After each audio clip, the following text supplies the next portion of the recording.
What's up, guys and gals? Welcome back to the Nerd Castle. Today in the world of indie games, it is a fortuitous day. And it is a fortuitous day because KeeperRL has finally put the superior fantasy race into their game. It's available on the beta branch right now. If you right-click on it in your Steam and you go to properties and then betas, you can check out the Alpha 33, I think is what it is. And they have added dwarves to the game, and so now I am instantly 5,000% more interested in KeeperRL.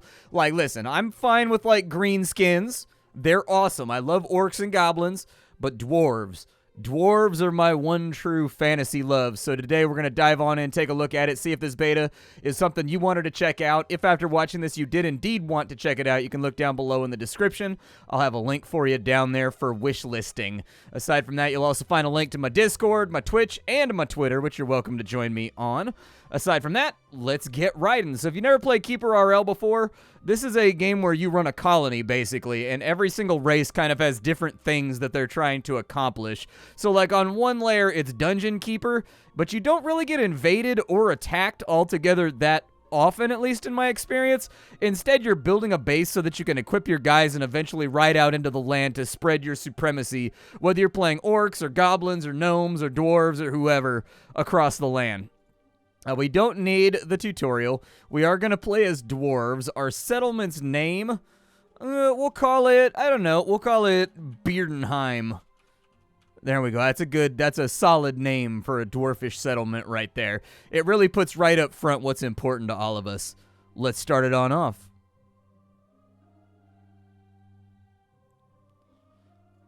Okay, so in the campaign mode, it's going to randomly generate a map. And on this map, there are going to be enemies, there are going to be allies, there are going to be people that can help us, harm us, so on and so forth.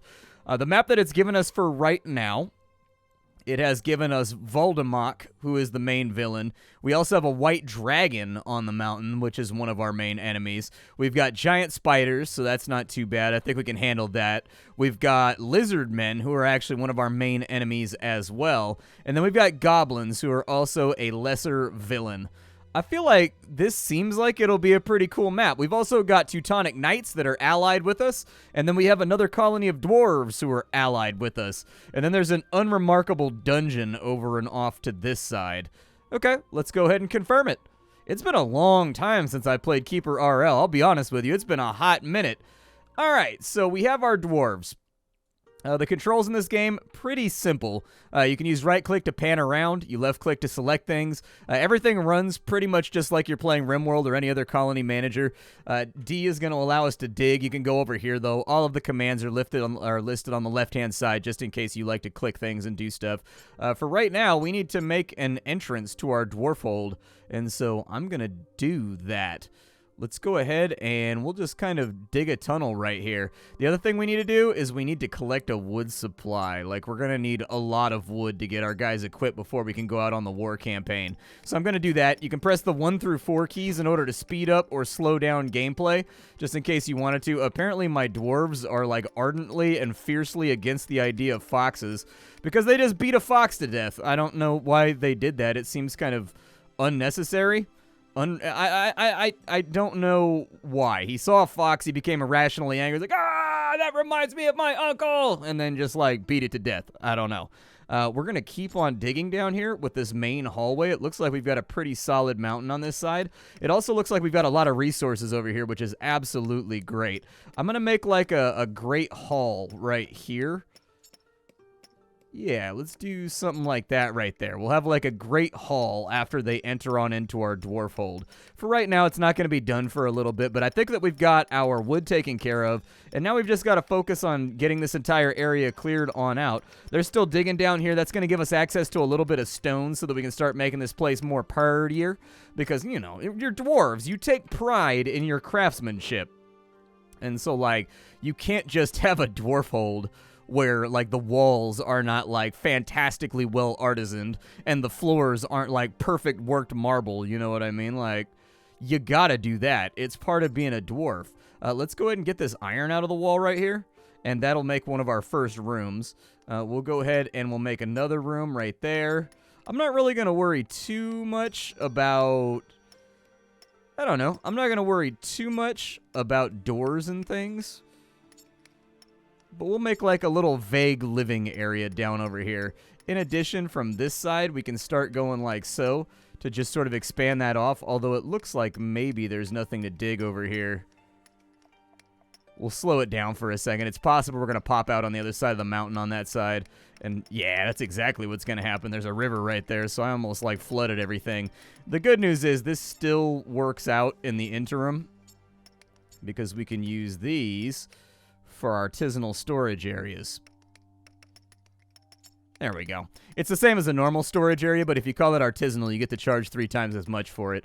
Dwarves picked up on that real early compared to, like, craft brewing and, like, Etsy people. Like, we figured that out real quick. It's like, huh, a human will pay you 3 times as much if you just put artisanal in front of whatever it is that you have created.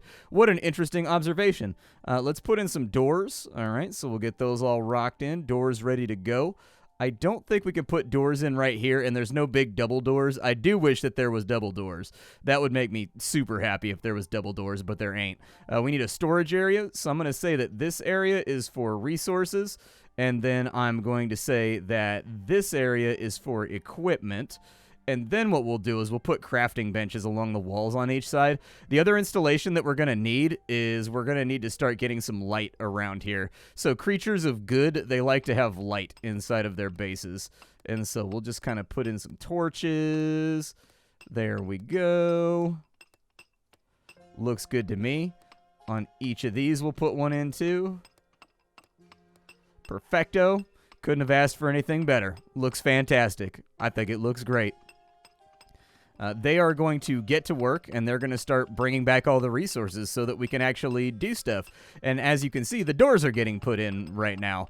There are other races in this game, so they all play a little bit differently. Like, all of them have the goal of conquering the map, but they all have different mechanics. And so, like, if you're playing as the evil sorcerer, you kind of use, like, this esoteric magical essence as your currency for everything and use it to summon new minions and demons and stuff like that.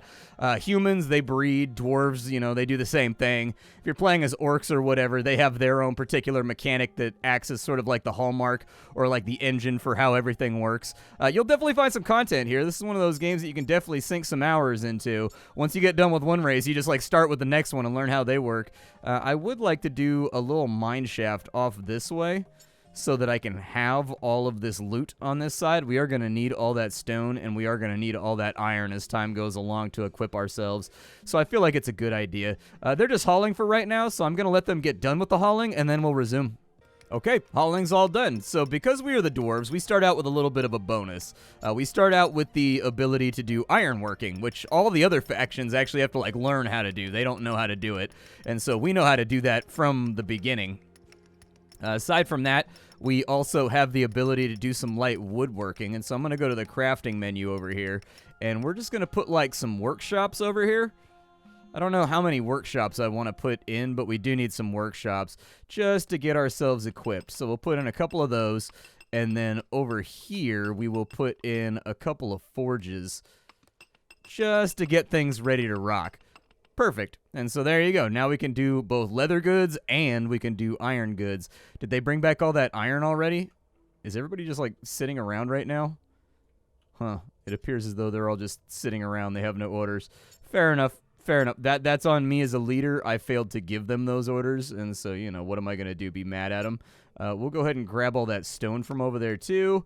We'll start working our way over to this side. You may notice question marks. Question marks are quite literally a surprise. You never know what's going to be in there. You could pop that open, and it could be an absolute Alpha Chad legion of orcs. You could open it up, and it could be a dragon that instantly kills your entire colony. You could open it up, and it could be a treasure trove. You never really have any idea what's going to be inside of these little question marks. I tend to give them, like, a wide berth until I feel as though we are safe. But, you know, feel free to do as you please. What we need to do now is we need to make weapons. So we have 12 dwarves. I'm going to make 12 swords for 12 dwarves. And the dwarves laid to work, creating the 12 swords of destiny that the great dwarvish kings would wield against the lesser races. All right, and so as you can see, they're all going to work over here. They're hammering. They're making stuff. They will assist each other with that. and it will go faster the more of them you have working on it. I don't know why right here, instead of ending, like when it gets to the 220 for the progress, it goes all the way past and like clips through the plus minus. It's one of those little quality things that like hopefully will get cleaned up. I don't know if it's always done that, to be honest. I've never really looked at it. We are going to need some armor. I think it's a really good idea that we protect our Ghiblies. So we'll go ahead and make 12 leather armors. We will make 12 leather helmets. We will make 12 leather boots. And we will make 12 wooden shields. It seems like a good idea. Let's do that. And then once they're done with all that crafting, they'll just kind of auto-equip it all. While we wait for them to get all the crafting done, I think I'm also going to start plotting out some of the little things that we want to do. We do want to have, like, sleeping quarters, and so I'm going to add some beds. Just so these little corridors over here. There we go. I don't know if we're actually going to have enough resources to do all this crafting. We're not. Okay, well, I will send them out then at the first convenience to go chop some more trees. Yeah, go just murder trees, dude, indiscriminately. Just get in there, wipe it all out, bring back wood. Actually, I think it subtracts the wood when you do the crafting order, so I think we might be all right. We don't have any Infernite or anything, so unfortunately won't be walking around in glowing death armor, which would be rad. Don't get me wrong. Like, I would love to walk around in glowing death armor, but, like, no glowing death armor for right now. Inside of our storage, we can also do some weapon racks. I think that's a pretty good idea. We put one right there and one right there. We've also got bow racks and like potion shelves and stuff like that, but we'll save that for other locations. I do think a treasure chest is not an awful idea, just in case we bring in any coinage. So we'll do that. They're secure behind a door. With dwarves, you don't have to worry about criminality. So, you know, a fox is killed, but you killed another one? What is it that we as dwarves have against foxes, man? They're cute. They're adorable. They're like little mini dogs that live in the woods, and they just want to be our friends.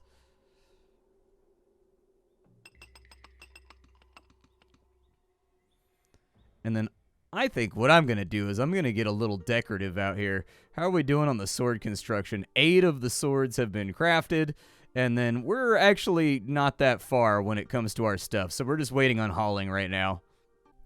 Okay. I did some light beautification work to make this seem more like a dwarf hold, and then we've also got all of our crafting done, so our dwarves will just grab that by themselves.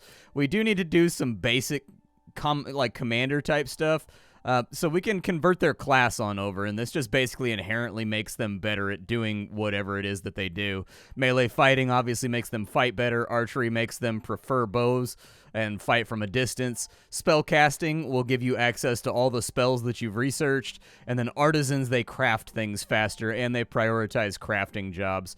For right now, I'm going to give 2 promotions, 3 promotions to him, and then we'll have Bomble's going to be basically our leader.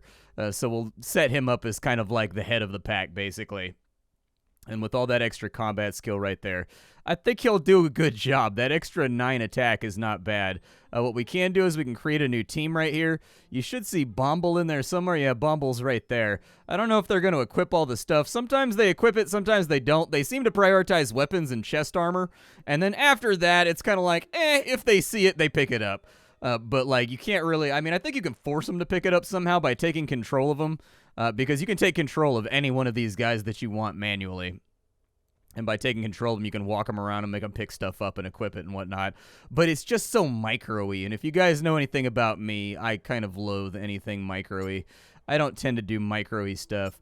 We'll dig out those walls right there. We're going to smooth up this area to make our dwarf keep look a little bit more presentable. I'll probably do a big gatehouse over here that has like a guard post in it, so if the enemy tries to get in, all of our best warriors will be actively available. If you're wondering why I made beds, the beds are for healing, so if the dwarves get wounded, they will sleep and they will get their health back. They also just like to sleep every now and again. I don't know if they have needs or whatever. But, like, we don't have to feed them, so that's, like, one thing that you pretty much never have to do. But anyways, as you can see, they're all going to take a nap for right now. That guy equipped a shield. Yeah, they're grabbing stuff. They're getting out there, and they're taking care of it. So once you have a team, you need to go out on the warband, because the only way you advance your society in this is by killing enemies. So your individual characters they can train and they can get stronger in their attributes, but any XP that they get from killing enemies goes to your colony. And so your colony basically gains prestige, and that prestige is called something different for every faction. So for the sorcerer, you're harvesting people's souls. With these guys, it's called malevolence, which basically plays off that kind of Warhammer fantasy idea of grudges that they have against other people. There may be enemies around here. We do need to, like, scout our territory and look for just sort of, like, cursory encampments that are around here that might be a threat. And so I'll probably do that. Let's go ahead and take control of these guys. And taking control of them is very, very easy. You just take control, and then you just click around. And everybody that's on the team will follow you wherever you want to go. We probably shouldn't be doing this at night because it makes scouting a lot more difficult. But if we just follow the edges of this mountain right here, I virtually guarantee you we're going to run into something. Like, there's almost always little, like, hives of bugs or some kind of... Oh, actually, that's the edge of the map right there. If we walk onto the edge of the map, we can actually initiate and invade other people's territory. But I don't think we're quite ready for that yet. They usually put a couple settlements of bandits, wolves, that kind of stuff on your basic map that'll give you your first 4 or 5 level ups for your colony. And so anyways, I would recommend taking care of those first before you go do anything wild and crazy. It looks like there's something up here. Yeah, I see a building. Ah, and a bridge. Are they friendly? What's over here? I have no idea what we're walking into right now. We could be... Oh, it's bandits. Okay. Yeah, let's get them. Ooh. Okay, our character's kind of a badass. He had a key and a healing potion on him. I'm going to kick down the door real fast. Oh, there's so many in there, and they're sleeping, though, so that's good. We may lose a dwarf right here. We're pretty well defended, though.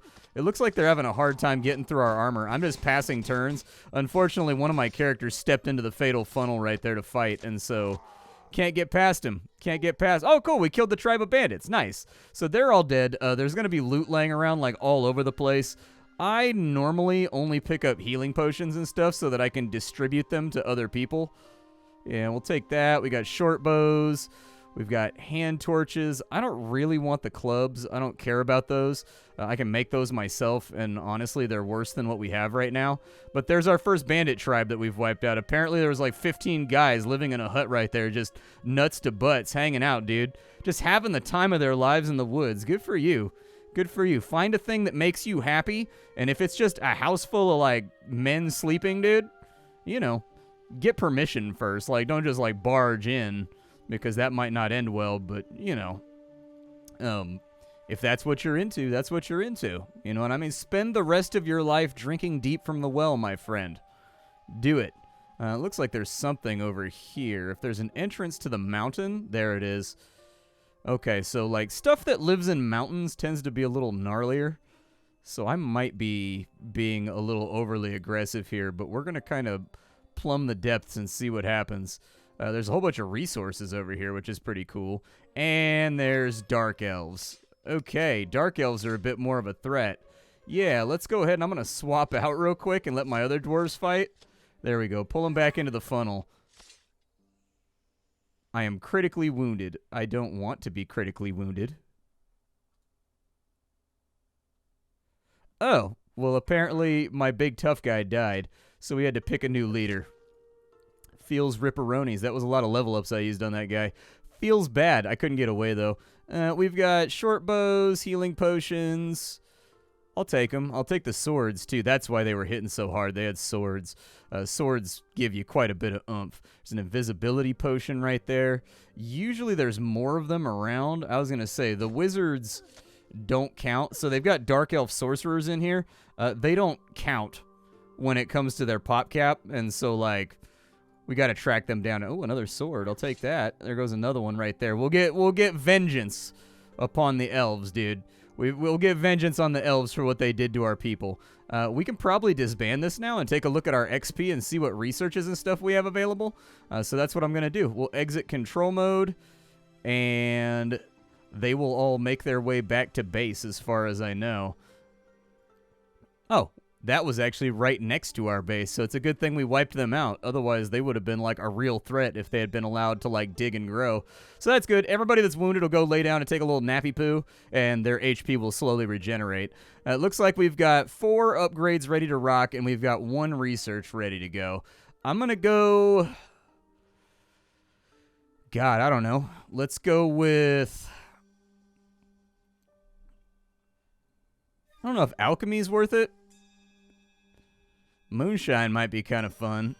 Sorcery is also kind of major because that'll allow us to give our healers healing spells so that they can basically spam healing AoEs on us and stuff while we're fighting. So I think that's probably what I'll do. And then we've also got some stuff ready to rock.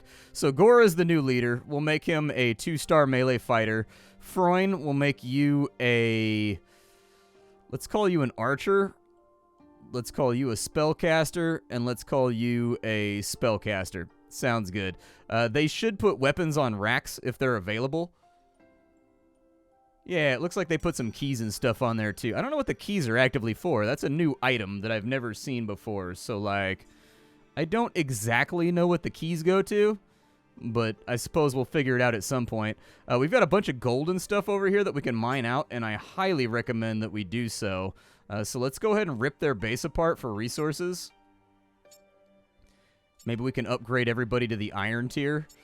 And I'm just going to let that run until they're done. This should give us some nice finances to start the game out with so that we can start making luxury stuff like carpets and whatnot. Okay, so they've got the base cleared out. They've got all the loot, and I connected us with like a little secret back door over here. So that's pretty rad. We now control like most of the mountain. There's a couple surprises left. We'll probably have to deal with those surprises before too long. But for now, there is relative peace in the kingdom. One thing, a dwarf is engaged with a giant rat where... Oh, no, he's fine. Oh, no, that's a giant ant. Okay. Yeah, take control of him. Ants are usually... Oh, he used an invisibility potion. Cheese Lord. He picked up an invisibility potion from that fight with the Dark Elves. And he popped it on his own while he was fighting. Little Cheese Lord. That's fine, dude. Be underhanded with things that are less than dwarven. We will call this a library over here, I think. Yeah, let's do that. We'll call this our Supreme Library so we can start researching some magic. I'll dig this out. I am going to replace all these walls with fancier walls that are a lot nicer. But for the moment, we just need to get like some basic bookcase stuff up. And so we'll kind of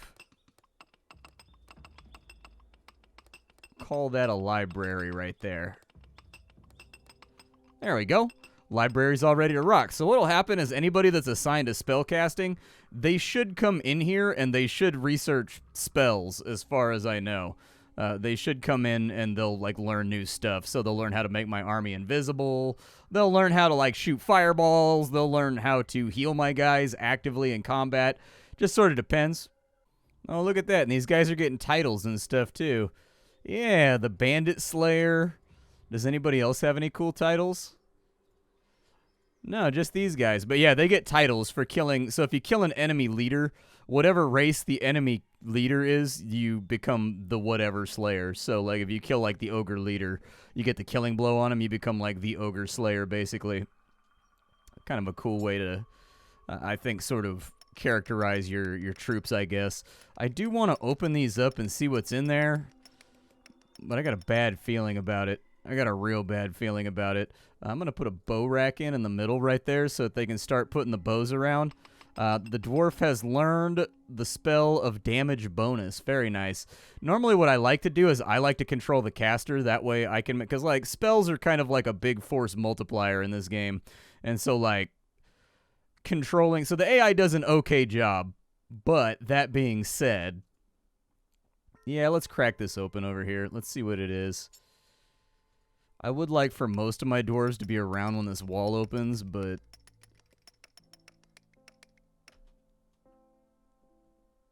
Earth Elementals. Okay, alright. Let's go ahead and we're going to gather up the team real fast. Oh, and my enemies have decided to invade right as I cracked this open. Oh, are they not hostile? Oh, they're not hostile. Okay, I can live with that. Where's this guy coming from? Oh, there they are right there.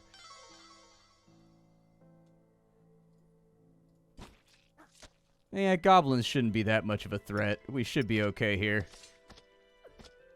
Yep. We've been invaded by goblins, but we seem to be all right. Are there more of them?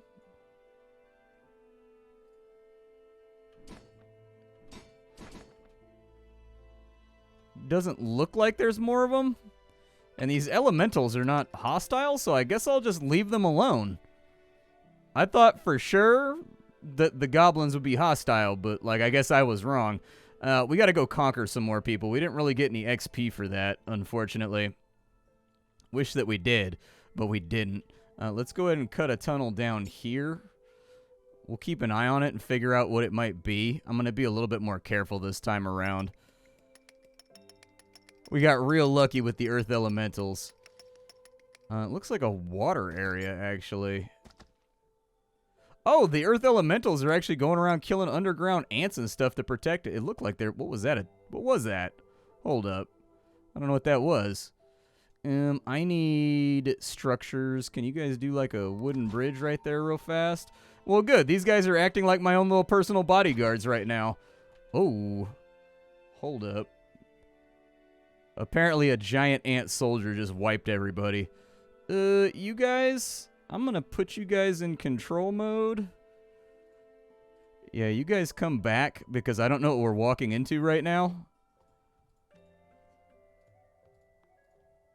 But it killed an elemental, no problem. Oh, God. Oh, there he is right there. How did a giant ant kill an earth elemental? Oh, I see what's happening here. There's an ant hive down here. These are non-combatants, so they shouldn't even fight back, these little ants over here, because we've killed all the soldiers. Okay, well, there you go. There's another troop of enemies wiped out. The mountain gets safer and safer.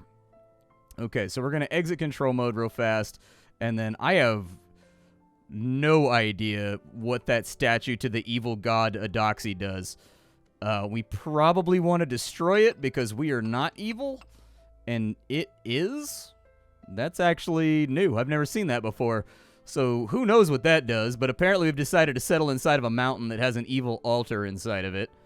It's a little bit of a... I'm not a huge fan, but from wiping out the ants, we got some more level ups. So we can learn a new research. I would suggest... Let's learn archery, since we have archers. I need to... We can actually make this a little training area over here. That's what we can do. So we'll take a torch, we'll put it right there, and we'll put it right there. And then for training, we'll put like a couple of archery targets over here.